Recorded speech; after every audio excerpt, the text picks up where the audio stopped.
Hello? Hello.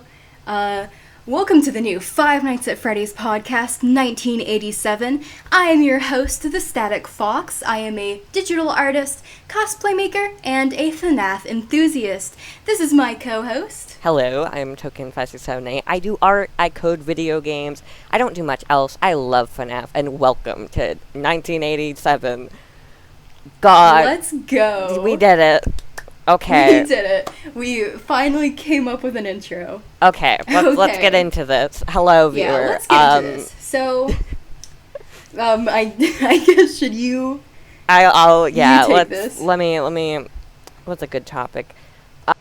I'd say we should probably introduce what we're doing here first. Oh shit. Okay, what are we doing here? That's probably the Static Fox. So, what we kind of plan on doing here is we'll discuss our various, as two people who are honestly obsessed with FNAF to an unhealthy degree. Can confirm. Five Nights at Freddy's has consumed our life. Very hell. In a good way. Yeah, very positive, but it is something. So we're just kind of here to talk about it in a better way, I guess. Get the thoughts out in the world. Yeah. Yeah, get our thoughts out.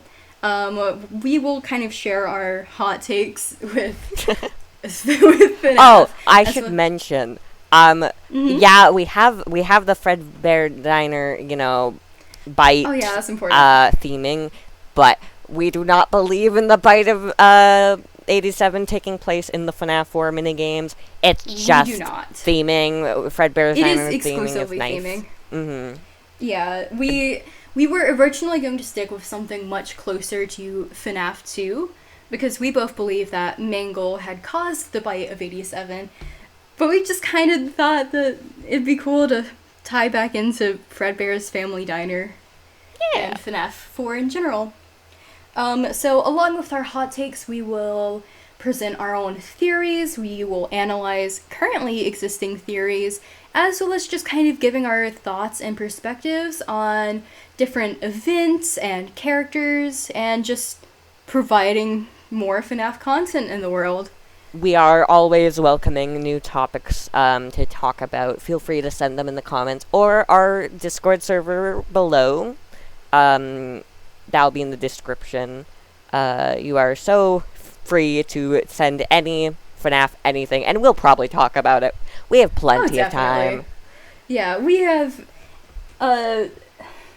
too much time. Yeah, too much time. We have too much time. Totally, if you have any of your own thoughts that you'd like to share, we'd love to hear them. We'll eat them up. Again, as Token had mentioned, down in the Discord, down in the description is our Discord, so feel free to join or whatever. Okay, let's go on to a topic. Yeah, let's actually get into the topics now. Yeah, we've been beating around the bush. Yeah. Let's go with the hottest one we have. Totally. Favorite animatronics. Favorite animatronics. Would you want to go first, or do you want me to go first? You know what? Yours is pretty obvious. Yeah. Yeah, you can go out in the world. So, I have so many favorites. Mm-hmm. It's kind of hard to choose. My all-time favorite, and this is very recent, is the daycare attendant, particularly the sun form. But as, of course, Token knows, I am obsessed with Mangle in general. Very nice choice. I'm so obsessed. She will forever hold one of the highest spots. I just think that he's such a cool animatronic. I love her to death. But aside from that, I am, of course, a huge Springtrap fan. I mean, who isn't? Yeah. Gotta love the corpse rabbit, you know? Literally, yeah. You can't not. British accent too. Totally. British accents, dude. Yeah? The British, am I right? Oh my god. Okay. Yeah, what are yours? I'm gonna follow on this ship, but Balloon Boy is up there. He's He's a little guy. Don't look at me. Horrible. I'm staring at you. He is a little guy I hold in my arms. I'm just saying we should get some more Balloon Boy plushies. I would love to hold one in real life. That isn't Funko, please, my God. I would say a lot of other favorites. I don't know. I love a lot of characters. Actually, Lefty's up there. I like Lefty. Lefty can be a second. Lefty is really cool. Lefty can be based. Yeah, that's pretty much all my favorites, at least. Yeah. Do you have anything to talk about yours anymore? I do have... I could honestly go on forever and ever on just about every animatronic and why they're my favorite. I will say, to steer the conversation a little bit, who's your favorite non-animatronic FNAF character? Ooh, hard one. Right? Yeah, that one's... I mean, I know yours, but let's see. I mean, Gregory is pretty fun. He's a newer guy. I don't see it. I'm just okay. being perfectly honest. I don't see it.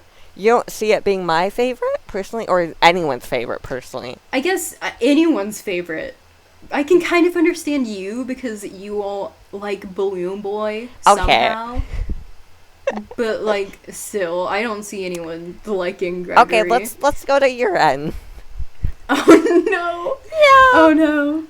So, I think that Vanny is by far the coolest and unfortunately most underused non-animatronic character in FNAF. I love her. She is the best.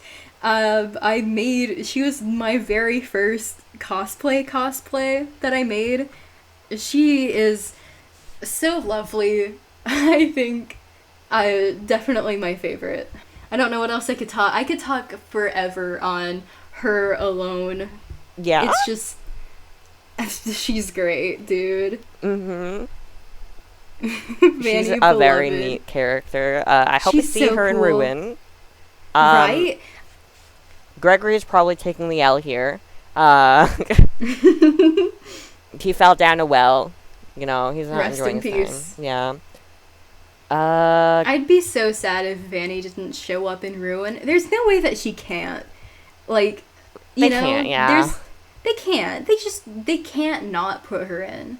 It would be just such a disservice to the character. It really would be. It would be horrible. It really would. But, you know, I don't want to live in a world where Vanny got one game and just never came back. You know? Something relating to this. Mm-hmm. That relates to my favorite animatronic. What are your thoughts on the new Circus animatronic minis that have been shown off? And do you think they matter to Ruin? Or if so, why and what? I don't personally see them as stuff that matters. It's weird that they were released, but I don't see them having... I think they'd be hard to work into Ruin in a way. Mm-hmm. I think Ruin is going to end up being a lot more old FNAF based rather than seeing a new concept entirely. And that could age so poorly, but that's just kind of what I'm seeing. Everything we've said is gonna age poorly. Everything we said is just not gonna happen. Yeah. I will say though, I love their designs, especially Circus Bonnie. One thing that you will very quickly learn about me, I cannot get enough of the rabbits in this series. And Circus Bonnie is, of course, no obsession. I love the design. I love all of their designs, but his was just a favorite immediately of them. But I really don't see them happening in Ruin. I think that they were kind of a side series like Funko has done in the past, but I will say that it is weird that they went so big into the side series, because I know a lot of the side series tend to be like, here's the blacklight plushies, here's the tie-dye plushies, it's very recent. Here's this FNAF AR thing. It's but like to see entirely new figures is definitely weird. But I can't say that I'm complaining. I love them. I love all of them. What are your thoughts on it? I've been seeing a theory that they're more like the Fazbear or Freddy and Friends things we got before Security Breach, as just a fun beforehand type teaser deal. But we're so late in the possible release date that I feel like we would have saw that by now. Yeah. With the entire things releasing. But it is such a disservice, at least in my opinion, that we got these circus guys and Balloon Boy. Where is he? Where is my baby boy? You are... Where is he? I'm going to strangle you. No. I don't get what your obsession is with this. Okay, but imagine, right? Imagine. They bring out a new type of animatronic. And it's all just people in bunny like cosplays, and Vanny's not there. How do you feel? Like, it's all these new... Oh, dude, do you remember... That's a topic. Do you remember, after Help Wanted, I don't know if it was Game Theory that made this popular. I don't recall correctly. But the amount of theories that were like, oh, there's going to be so many people that get possessed by Mr. Glitchtrap. And it's going to be this whole ordeal of possessing everyone. Do you remember that? Only vaguely remember that. I don't remember too much of the hype around that kind of stuff. Because a lot of it kind of just, like, it was very iffy. I had my... It was honestly not a good time for a lot of FNAF theories, especially when we were given with so little to kind of work off of. I honestly differ slightly on that. I don't know. Do you? Yeah. I at least for me, when that was happening, it really felt like more of a, a revision on, more like life to the theories. At least in my opinion. I could be, very much on the dying on the hill here, but I feel like it was, I guess it depends. It depends on who you were at the moment and what was happening. Yeah. But I'm glad we did not get a bunch of possessed people. Right? That would have been atrocious. Especially with how messy the current timeline is anyways, I feel like that would have really pushed a lot of people away. Agreed. But, we have wacky things happening now, and they're definitely. Nice. I feel like... They are. There's a lot of things that can be done. It's a very interesting time in the FNAF it is. It's community. It is. It's very interesting to see it take its own way in life now. To go from what it kind of used. To go so far back. And see it kind of move away from what it originally kind of was. And to me, it's very interesting to see it kind of enter into this weird lull period where it doesn't really seem like there's much going on anymore, Yeah, I know, FNAF teasers to pick apart on 2-hour YouTube videos. Yeah. It's so frowny interesting. Face. Frowny indeed. It's very interesting. I feel like, honestly, we are making this podcast at such a bad point in the kind of current how FNAF is going along. It's not the worst part, but very interesting way of saying it. Very, very interesting. Yeah. It's just it's not like we could have waited or anything, because I'm pretty big into the if not now, then when kind of mindset of things. It's a good mindset to have. Because, I don't want to keep on holding on to this idea, waiting for the perfect moment to kind of strike, and then for it to just not happen. Because I think that would be not great. I think it'd be nice to just kind of see how this all works out in the end, see where this can kind of go, and that whole mess. I fully agree. You know? This is not something I would have normally done. I would have died. I would have crumbled. But Right? you're pushing me out there. You're pulling me in with the chaos, and I'm dragging my enjoying it. friends along and like crazy ideas. It's so For interesting, better or for though. worse. That topic in general, it's very interesting Mhm. because of how much we differ on the thoughts of the current like point in time. And I think that's Yeah. really, like, I'm glad we have that. I'm glad Oh yeah. it isn't just a echo chamber of FNAF Oh plots.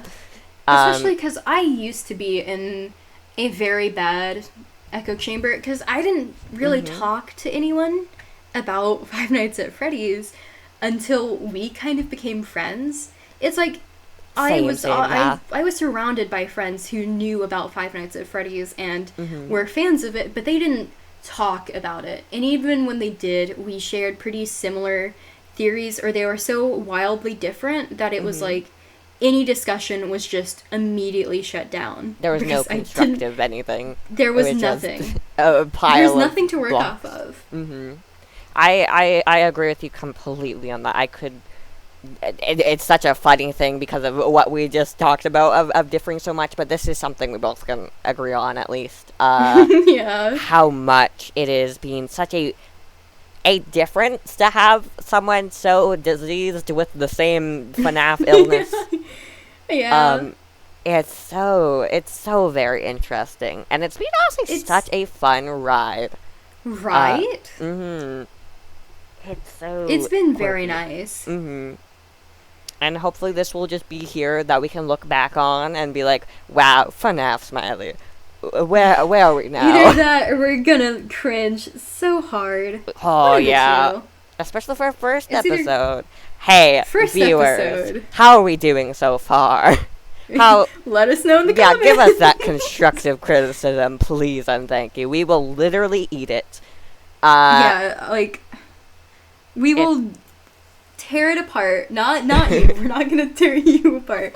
We're going to inhale your inhale anything that you have to say, and we are going to take it in our brains. That could not have been worded any That was more. a beautiful way of explaining. I think that goes on the wall of the fridge. The fridge, yeah, it goes on the fridge. Yeah, we'll we'll get a transcript and we'll print it out. Oh, Stutters yeah, and all. yeah. First comment on the fridge. That's how it is. First, we're gonna print it out and then we'll take a picture too. Oh, Well, wonderful. Just for proof. Just for proof. Okay, to get back, race to see who gets it. to get on topic slightly. That's probably important. What's yeah. your favorite moment in FNAF? What's the thing that you think of FNAF? That's a hard question. I haven't thought about this. When I think of FNAF, I'd say it's pretty easy to tie back into the namesake of this podcast, the Bite of 87. I see. Because, especially with Mangle being one of my favorites, and my belief that Mangle did cause the Bite of 87, I think that it's one of the most your interesting... enjoyment of Jeremy. Can't forget that. And my love of Jeremy. Jeremy Fitzgerald is the best guard, hands down. There is no ifs, ands, or buts about it. Just cannot get enough of him. It really is just like a pile of your favorite things. Yeah. Isn't it though? You got the horrific mangled up fox. You have the best night guard in history. And then you have attempted murder. Right? It all just fits together so well. You know? It's like it has a bow and everything. Right? It literally has a bow. Okay, how did that make how was experiencing that? How was the entirety of what got you to be like, oh, this is it? I think it was just kind of, especially as FNAF 4 had came out, and then the whole drama, and then about who actually caused it. But even Didn't a little help the before teasers. that, it did not. But kind of seeing that and digging into even before the teasers, the Was It Me teasers, having such a conclusive ending to, at the time, what was one of the biggest mysteries, and even still, when that kind of all got unraveled, but then sort of came back together with the same conclusion that we had before, yeah. It was really interesting to kind of see, and it was a really good moment to kind of reverse back on what had already been established, or at least, like, widely in theories. We don't have to go into Dream Theory. That That was such a key moment of just... Wasn't it, though? I'm glad as a community we just went back on that. Right? It's really nice to look back, especially as a lot of more concerning theories actually start to stand for themselves, to look back and see that we have turned back on things as new evidence sort of appeared to us, and being able to look at this and go, looks like we were wrong, let's correct our mistakes. It's a really nice kind of thing to look at and realize that nothing is final in the series. Especially. Anything could change at any moment. And just knowing that is really reassuring.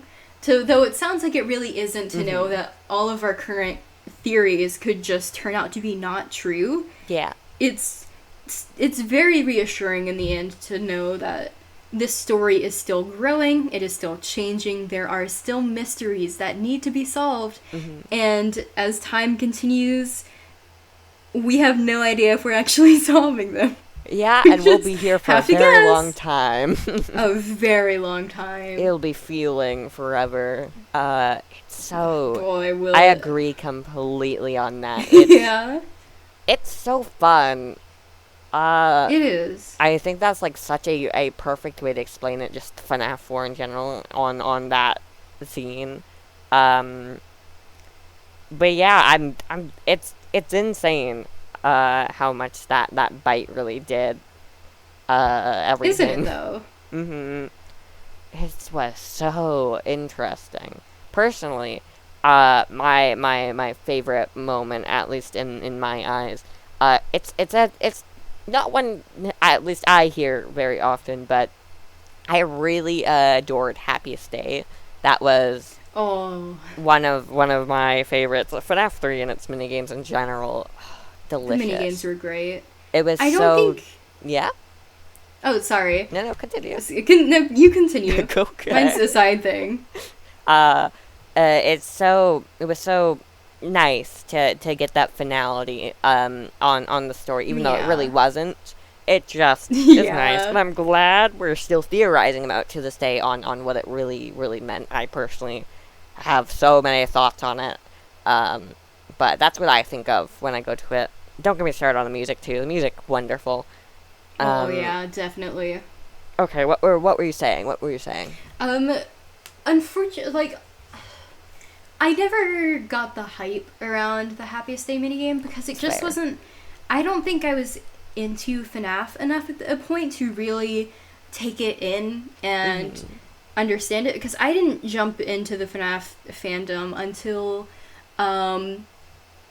like, right around the teasers being released for FNAF 3, and I was still kind of just finding my own ground in the fandom. That is and so interesting. Finding my own stand that I couldn't appreciate. And, like, especially now that I'm older, I really should go and look back on older FNAF lore and have a time to appreciate it more. Because I didn't actually start appreciating the lore side of things until about FNAF 4. And that's why an older event such as the Bite of 87 is so close to me, because I had that chance to look back and think about it and consider it. But Happiest Day seems to be something that almost no one thinks about anymore. At least in my eyes. Because it's just something that doesn't actually have any lore relevance to it outside of kind of the general gist of it. You know? And it's like such a not out there thing. And I think it's just, this whole conversation is just kind of telling me that I need to look back more and to actually appreciate these events that I didn't get to appreciate when they happened. That's such an interesting thing. very, very stupidly sounds, not what you said, but it sounds stupid that I'm saying that it sounds profound, because it was profound, but...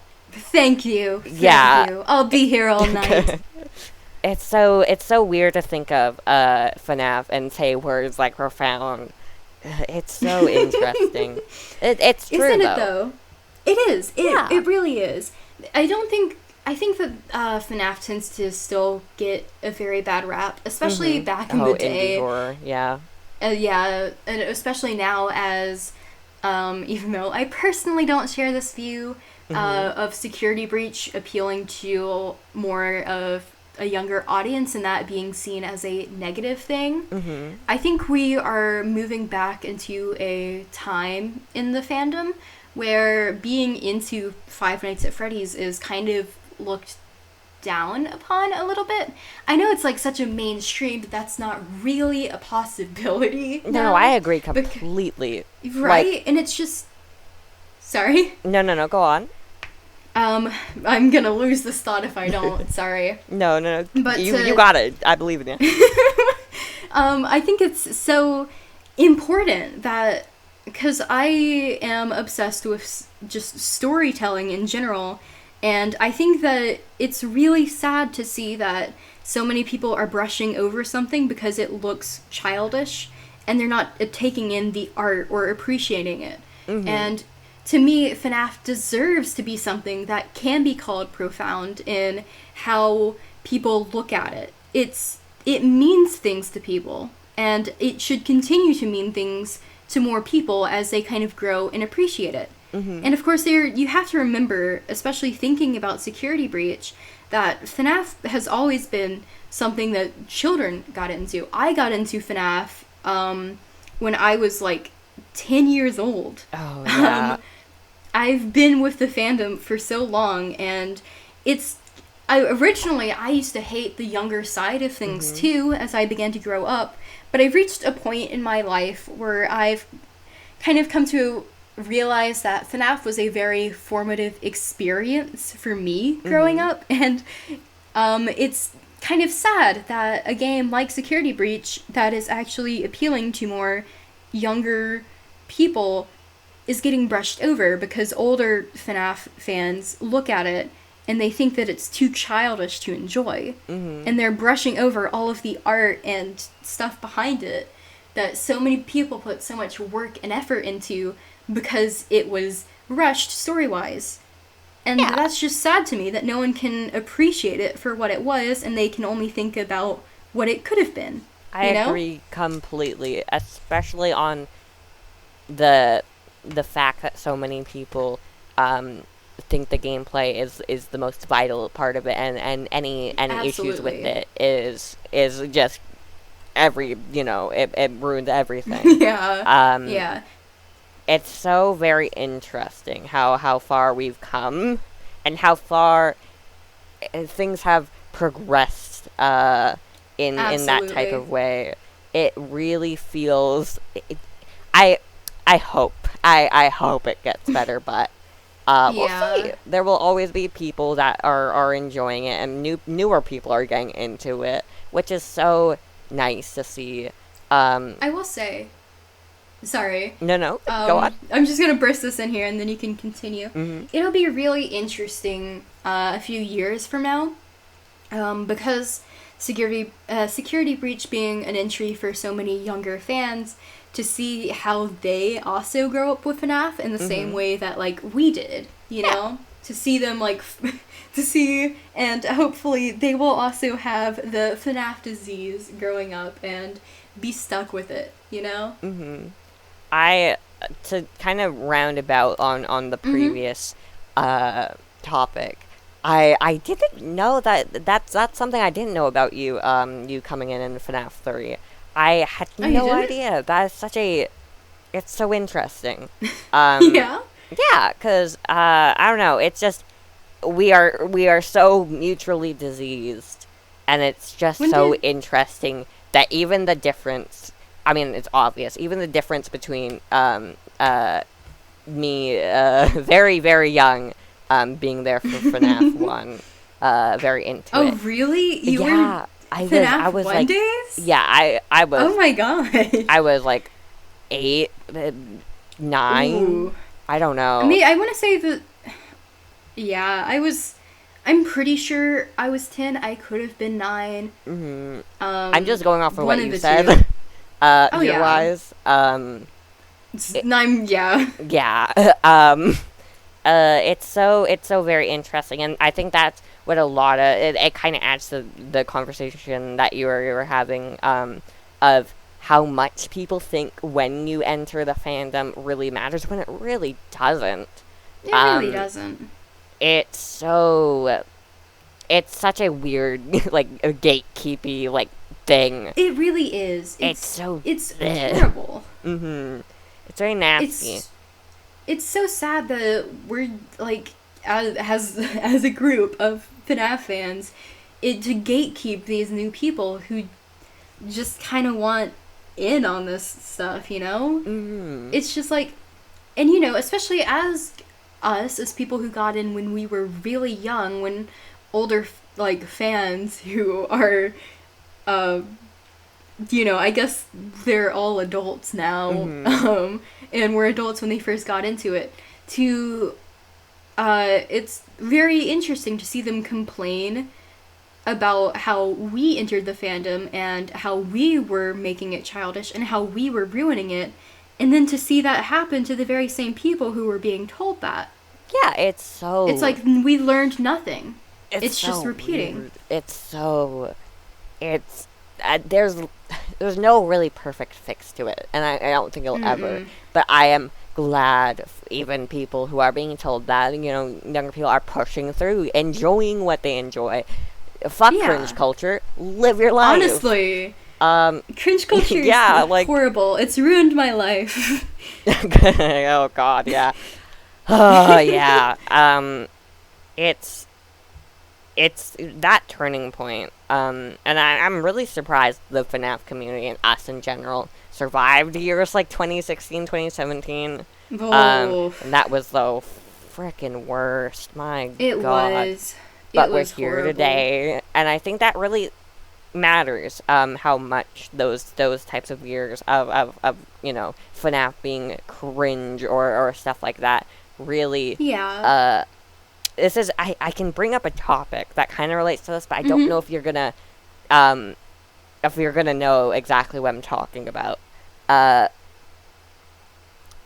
You know GMOD, right? Yeah. Mm-hmm. How much FNAF, after FNAF, it really blew up there. Oh, yeah. It's so... I had no idea. I was looking back at, like, old FNAF stuff and just FNAF in general on GMOD. I had no idea how much of the GMOD community that was before the FNAF got so mad about FNAF welcoming new players. Really? Yeah, it was so... You can, like, look. You can go on GMOD. There are people who are, like... back in very old, just you can see so many comments on popular FNAF stuff being like, hey, we are standing up against the FNAF rising or whatever shenanigans. That's crazy. And it is. It's like you can't avoid the weird you really can't win scenarios, the childishness. Yeah. Yeah. It's such a weird thing. I think that is such an interesting topic in itself, the GMOD thing. It is. I could... Honestly, this whole talk, and we'll have to save this for, like, a whole nother episode, because we could go so much deeper into this. And just gatekeeping in the FNAF community. Yeah, it's very interesting. And I'm to go way back on the conversation. I'm so... It is so refreshing, even though I like you are one of my best friends. We talk about FNAF constantly, but so refreshing to hear someone who like didn't know a certain FNAF topic as much and saying that they'll go back and try and appreciate it more, because that just doesn't. Yeah. You don't hear it very often, and it's so nice. You really don't. I think it's like, especially people get too caught up in what is modern in the community, and they don't spend enough time appreciating what we already have. Yeah. And of course, I'm no person to talk, because I haven't like revisited old FNAF in like for way too long. I haven't even played the first game. Oh, rest in peace. Yeah, I was. You're a fake FNAF fan if you've never played the first game. I have the FNAF World on Steam. I can hold I'm that. so upset it does that literally I matter nothing to anything. It just means I paid money for this as a free game. Dude, do you remember when it was money? I don't know if I'm misremembering, but it was money. That was a minute. That was very I wish fun. I could have gotten it back when it was on Steam, and I still need to get it now. Mm-hmm. I'm so interested in FNAF World, personally. Oh, that's it's such a topic, because yeah. It's so, like, quote unquote hated, but I've never heard someone ever, like, in personal life, like, mention it in any bad way. And it's like, back then when it first released, I knew people were talking about it in a negative way, but it was always like, oh, people really hate FNAF World, and it wasn't ever coming from the source, you know? And it's such an interesting thing. I maybe just missed something. I would love to go back and look at old forums and old Steam posts. Yeah. To see, because it's so interesting. I can only assume that I missed, and I have no doubt that the hate existed. Mm-hmm. Oh, 100%, yeah. I just think that it got blown way too out of proportion, and also people started hating on, like, because I feel like a lot of people tend to jump on trends with this kind of stuff, and I feel like a lot of it was sort of manufactured hate, that people see them hating on this, and they're already coming into it with a bad impression about, like, they already think that it's going to be bad, so naturally they're just going to expect it to be bad, and they're not going to see any good to it, you know? Yeah, and add back to the previous conversation of anything FNAF that is, like, a tiny bit childish or more non-horror, gruffy murder gets like obliterated, which sucks. But you know, we've been seeing the resurgence of FNAF fan games and FNAF projects, FNAF art. That's more on the chiller, fluffy light, and it's nice. It is very nice. It's so FNAF, Smiley. I'm so glad we're making this podcast, because we have so much we can go on about. So many thoughts. Just a constant storm of thoughts up here, dude. Okay, I have an interesting topic for you. It kind of is the same thing as the favorite moment, but not really. What FNAF plot do you personally find most interesting? Most interesting? Like, something that really, like, got the gears turning in the brain. I know this is probably a really obvious answer, and I could probably come up with something different if I just thought about it. But the entire story, as it's understood now, of Michael Afton is just, it is such a plot line. It is such a plot line. The Aftons in especially general. Even when, like, the whole Afton family, but, like, especially when people started to theorize that Mike Schmidt was also Mike Afton. Well, Michael Afton. Mike Afton. I still think that one is, like, one of the most credible things, and I think the most confirmed. It was, regarding the guards, at least. Though it is a bit confusing on what guards are Michael, what guards aren't. It's a very... Especially with the debate about Fritz Smith being one of Michael's aliases. Yeah. That's a very interesting conversation in itself. It has a lot of theoretical... it definitely has a lot of credibility behind it. It really does. And it's just such a funky one. That's just a thing that this poor little guy changed his name twice for Freddy's. I think that's a little funny. I think it's a little, I adore that. I adore that so much. Definitely. it's so very, very interesting. Especially Isn't that it, is though? such a interesting plot. We Do you need have to anything remember else that. to say on it? What was yours? That is a very, very tough one. What one comes to my brain? It's a obvious one. But I found it's such a God. It's such a controversial one. I would say, Oh, no. illusion discs. That one is very. That is very. See, can I talk about this Yes, for a second? you can go off. I feel like I know that a lot of people, from what I've seen, aren't that big of a fan of the twisted ones. I thought it was a great book. Granted, I read it when I was super young, but when illusion discs were first introduced, I thought that they were so cool. Right. Like, it was such a cool concept, and I will never be able to get this scene out of my head. And if I had the book with me, I'd open to it and read it out directly.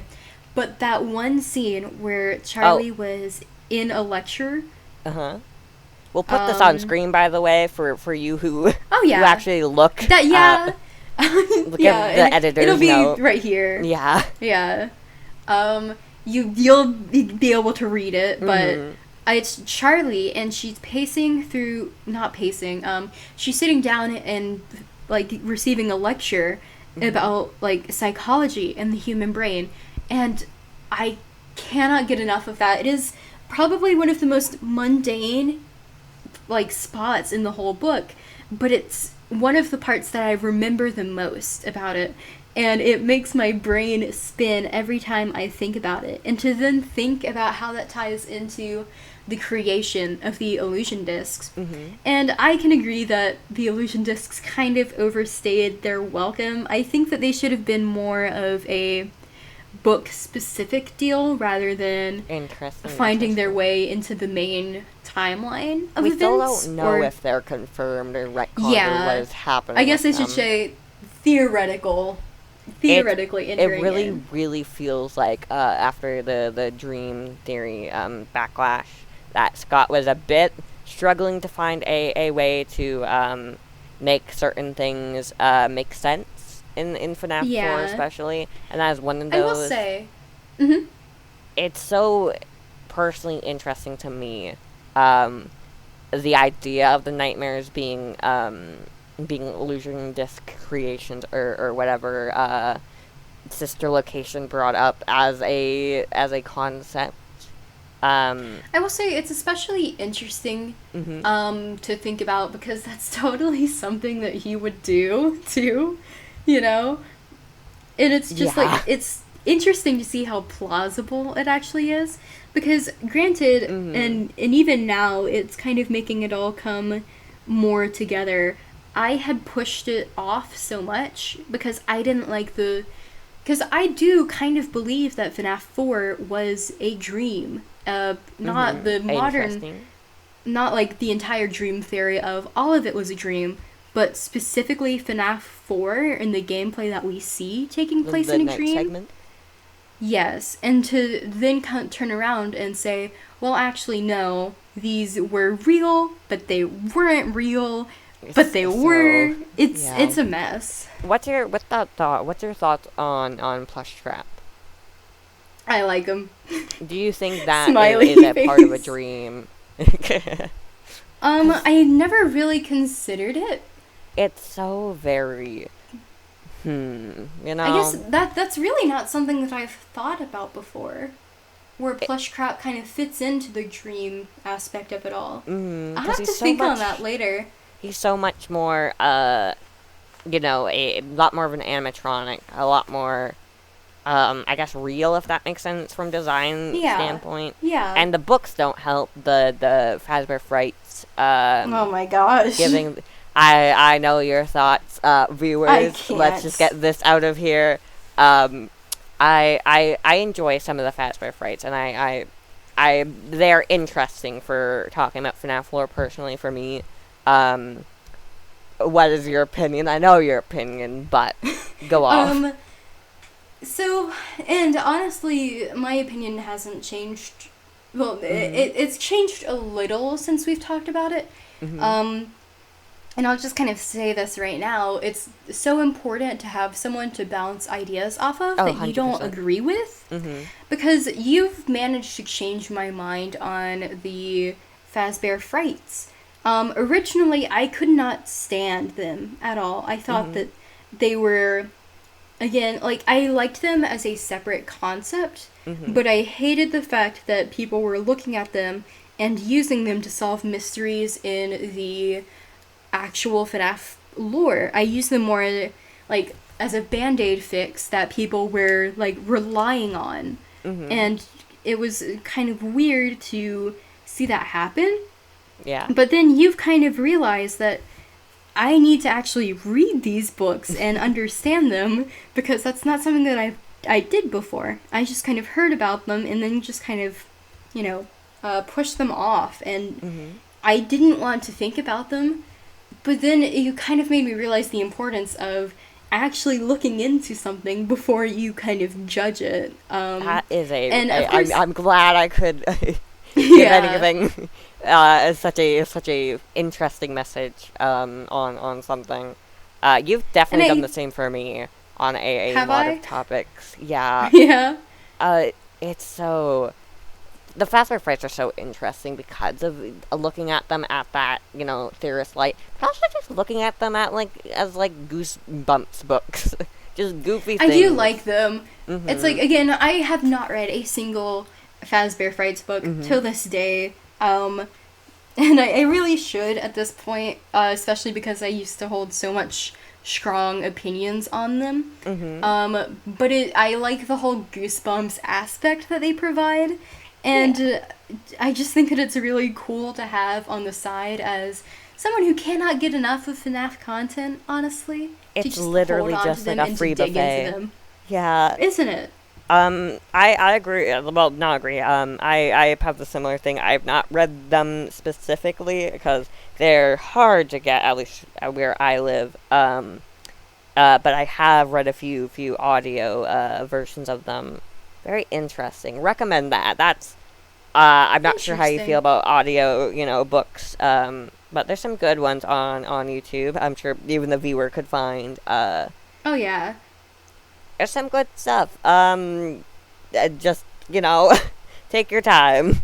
Take your time when watching, especially or listening to books. They're very nice in the background, though. Yeah, a big thing that I really liked whenever it came out was, I believe Andiematronics had did a full audiobook on the Silver Eyes, and I've rewatched that video so much Agreed. Rest in peace. And not actually rest in peace, but I don't know where that person is. But, I'm glad they're probably vibing. They're probably living their best life. Oh, yeah, they're probably fine. Let's hope so. But yeah, I can agree. The audiobooks is so good. I do have the trilogy. I've only partially read the first one when I was dealing with some IRL personal shenanigans. They were nice for that, but I haven't gone into them as precisely. Though I do love the world. There's obviously some issues I have personally, but the idea of this really weird, messed up swap reality, not really swap, but a alternate one at least. Yeah. It's so interesting. Gosh, I think we're honestly wrapping up soon. In terms of I guess time. So. Yeah, we are kind of running a little bit out. We're running a bit. Now I'll hit you with a topic. Yeah, give me an amazing last topic. Yeah. What are your thoughts on the FNAF movie? Because this would be almost a sin to not mention it, in considering that we're getting so close to the date. You know? Oh gosh, I am so hyped. I am so overjoyed. That images look great. Everything is looking fantastic. it's going to be so nice to just, I mean, sadly, I'll probably get it a few days late because of where I live. It will be so, I will be sobbing, I'll be crying, I'll be exploding even. I won't be able to talk about anything else for like an entire few months. Honestly, same. I would not be able to. It's like, it's just all FNAF movie. That's all that would exist in my brain. I would lose half of my friends because I could not have a normal conversation. Yeah, update. You know what, viewer? In a few episodes, you'll probably see in a few months worth of episodes of how much we're just gonna explode over time. Oh yeah, definitely. Have fun with that. That one's gonna be fun. We'll have like we could have like an episode dedicated to dissecting a single scene. We're gonna have so many thoughts on it already. I can tell. I wish I could like see it with anyone that cares about FNAF. Honestly, but sadly, though, I do not live that privilege. I'm just gonna be freaking out in my own head watching it. But I am sure. I think this is something I realized just now, that I will have people that are going crazy over it because they'll be in the theater. At you. They'll be at the theater. There will be people experiencing it with me. There will be crazy FNAF fans, old FNAF fans, new FNAF fans, just people bringing their kid to watch something, I guess, you know. People who have no idea that people are just going to be screaming over a certain scene mid-theater. That is really interesting. Especially because I come from such a rural area to kind of think about the people who I will be in the theaters with and their own experience. I hadn't thought about that, actually. I know, right? That's actually so interesting. It's like something so vital to both of us, and that will be somewhere where there will be similar people that just eat it up. But sadly, you know what? Actually, this is a horrible recommendation, but for you, the viewer, if you go see the FNAF movie, you know, maybe have it as an idea that these are people that enjoy the same topics as you, and maybe become friends, you know. Maybe start up a conversation after the movie. Don't take my recommendations. I wish I could say, do take those recommendations. However, I wouldn't be able to. It'll go hell. Yeah, it's. Just you can think about it. You can have it in your brain. Yeah, you can consider the thought. You can consider it. Bring your FNAF plushies when you go. They need to enjoy definitely. it too. I'm bringing, like, bare minimum 2 of mine are coming with me. I have literally only bootlegs. Actually, I am getting the U2's Marionette plush. I think I ordered that one. So I'll bring that one. But then I'll just have my Cring game bootleg. I am absolutely bringing my Golden Freddy plush. He cannot stay home for this experience. He's coming with me. I'm gonna brag about owning one too. Yeah, dude, that is. It's no Sanchi, but the Funko Golden Freddy is not. It's not terrible. Someone will just nab it while you're going to the bathroom. It'll be upsetting. For real. I'm gonna wear one of my biggest hoodies just to keep him in my pocket, and then I'll only take him out in theaters. Dude, imagine the people that like serving you popcorn and stuff. Like, are you holding a camera in there? No, it's just my Golden Freddy. Yeah, it's just my baby boy. He needs to watch too. Yeah. What do you think's gonna? Okay, this is controversial. I know your thoughts. Springlock scene. Thoughts? Oh. Do you think it's gonna happen? Again, I think honestly, I know realistically they. I don't know. It's such because in my heart it feels like they're not going to do it, but it's such a huge scene that it'd be weird if they didn't. You know. Especially it's just William's the main threat.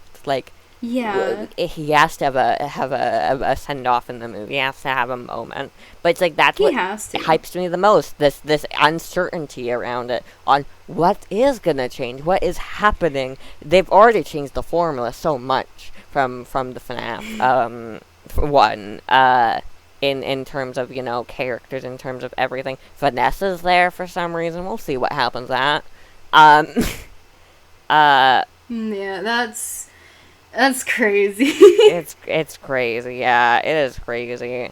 But it's so nice that we have we've been able to see through Scott's messages the start and the finish of this project, from screenplays, that was scripts, that was really amazing to read when that was happening way years ago. Wow, it's been a long time. It is crazy to see just how long ago, and I think it's especially funny about, I could be wrong, but I'm pretty sure it actually hit its estimated release date, because I remember, especially when I was so much younger, I was telling my parents and asking them if I could see it whenever it came out, and saying that it wasn't going to come out until like 2023. And back then that felt like ages, and it's just crazy to think that we're actually here, and like to think that poor old 11-year-old me had no idea what would come around the corner, and to just kind of look around and see that I'm here. I've made it. I've made it to the FNAF movie. It's here. Literally. It's finally here. It's so funky. I adore it so much. But we still have months to go till then, which... Oh, yeah. Gonna be a moment. I wonder what will happen. Especially, are we gonna get confirmation on any more things? Is it like the books? Is it, separate universe, separate shenanigans? Is it gonna be like the Fazbear Frights, where there is connection that we should make to FNAF for confirmations? I really hope it's a lot more just fun, not more just less on the theorizing aspect. I do hope in the movie. I really hope in the movie the characters are very much about solving the mystery. I would adore that. I would adore that so much. You would. You'd be right. Hey, you would as well. You would. Gosh. Okay, fine. God. It's so screaming, throwing. God. We have so much time. We have so much money. We have so much time between it, and the amount of... We still need to see the trailer. That's gonna be fun. I know something got linked. I can't wait for the trailer. Yeah. The official trailer? Yeah, the official one. Please do not talk about the leak stuff in the comments or anything. Oh, yeah. Vital. Don't talk about any leaks. We just ask that you please be respectful. Yeah. Not a fan of that whole situation, but it's really nice to see that even when a lot of the FNAF community seems to be so dark nowadays, that people do still band together, especially a lot of the bigger creators, to prevent what was honestly something that was really bad. And to not spread it around even further, and to kind of suppress it. Because I didn't even know about it until, after a week that it had happened. Because no one had, I had seen nothing about it. And I'm really glad that I didn't. It's, such a nice thing to realize that people still care so much about the artistic creativity behind this, and what it, and being so respectful to the people who've worked on this movie to, limit leaks like that. Especially in a community that is so used to leaking, especially, voice casts, the special location security breach had that the worst, the Pizzaplex, Funko stuff. It's been such a leak-heavy type of community, but I'm glad it has been. It's changed. Anyways, we have met our end here. Thank you, viewer, for being here in our presence, listening to our talks. The Discord is below if you would like to join. The comments are there if you would like to comment. Would you like to say anything before we go?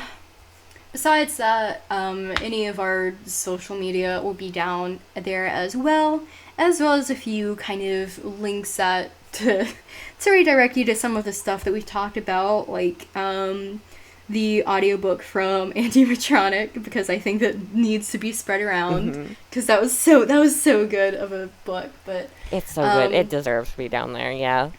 Oh, definitely. But yeah, our Discord will be down there, and some other information, and I mean, I think that's about it. Do you have anything? Yeah, not really. Thank you, viewer, Thank you for watching. Welcome us. Yeah. I hope that you enjoyed our rambles. And as this always, is a new start. We are trying our best here. Yeah, please be patient with us. Yeah. We have no idea what we're doing. We can only hope that this was least somewhat entertaining. We've tried. We have tried. Yeah, okay. We should be going.